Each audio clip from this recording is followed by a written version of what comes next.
L'humeur de Renan, c'est tous les jeudis dans Club Sport. Alors oui, moi j'ai préparé une petite chronique donc justement sur les choix de Didier Deschamps pour la liste pour les matchs contre le Luxembourg et l'Espagne. Donc Docteur Dédé, Mister Deschamps. Comme il y a eu le Gainsbourg et le Gainsbar, Tu vas me plaire si tu parles de Renault. Le Renault et le Renard. Donc rien à voir avec Hervé, hein, Fred. Oui. Le sélectionneur de l'équipe de France a plusieurs personnalités à son arc de triomphe. Docteur Dédé est Mystère Deschamps. Il occupe un poste et prend des décisions sans cesse contestées, débattues par des millions et des millions de Français. Car Monsieur Propre a la dure tâche, c'est de sélectionner 23 ou 24 Français pour faire son équipe. Alors à l'annonce de sa liste, presque électorale, s'ensuit des hauts et des bas, enfin surtout des débats bas qui ne volent pas haut. Il ne veut pas de Benzema, c'est un raciste. Quoi, pas de Lacazette, pas de Fekir, anti-lyonnais, Thauvin dans la liste, quel pro-marseillais, Mbappé, il est pas un peu jeune, pourquoi elle prend Giroud, pourquoi pas Rami tant qu'on y est? Ah bah oui, il y a aussi. Des questions qui se posent et se poseront toujours. Alors si je devais faire le bilan de son quinquennat depuis 2012, je dirais que Monsieur Président Didier a toujours été cohérent et ne s'est jamais fait prendre pour un bleu. Une liste, ce n'est pas une sélection des 23 meilleurs joueurs, mais une addition de spécificités et de personnalités pour former plus qu'une équipe, une famille qui va porter avec honneur la nation. Les cadres sont là, il se permet de faire la confiance aux jeunes, donc on l'a dit, Dembélé, Mbappé, Lemar, Kimpembe.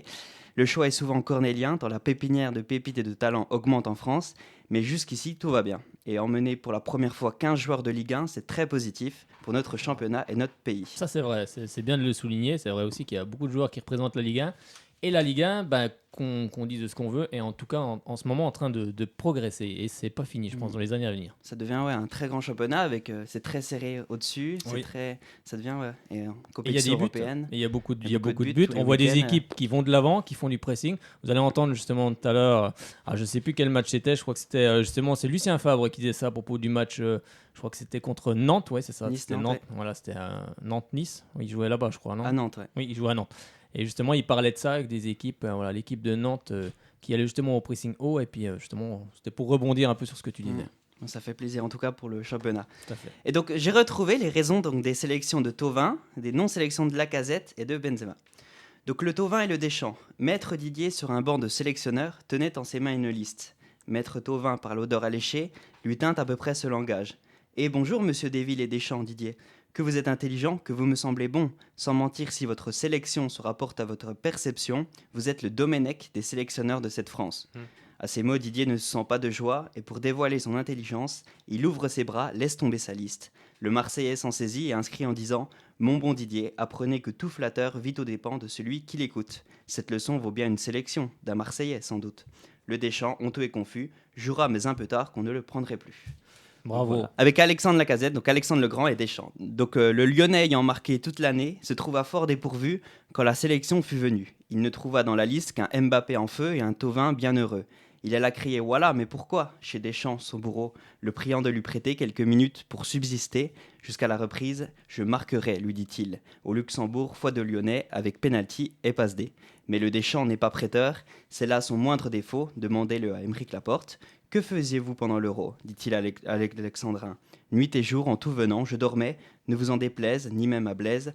Vous dormiez, j'en suis fort aise. Eh bien, dansez maintenant. » Donc voilà, la non-sélection de Lacazette. Et ensuite, On sait pourquoi. On sait pourquoi. Et donc, une dernière fable concernant Benzema. Allez. La raison du plus fort est toujours la meilleure. Nous allons le montrer tout à l'heure.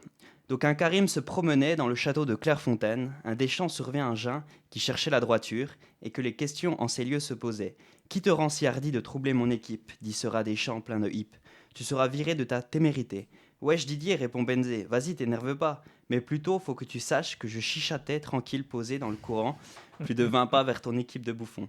Et que voilà, en aucune façon, je peux pas troubler ta sélection. Tu la troubles, reprit ce Deschamps en colère. Et je sais que de moi, tu médis l'an passé.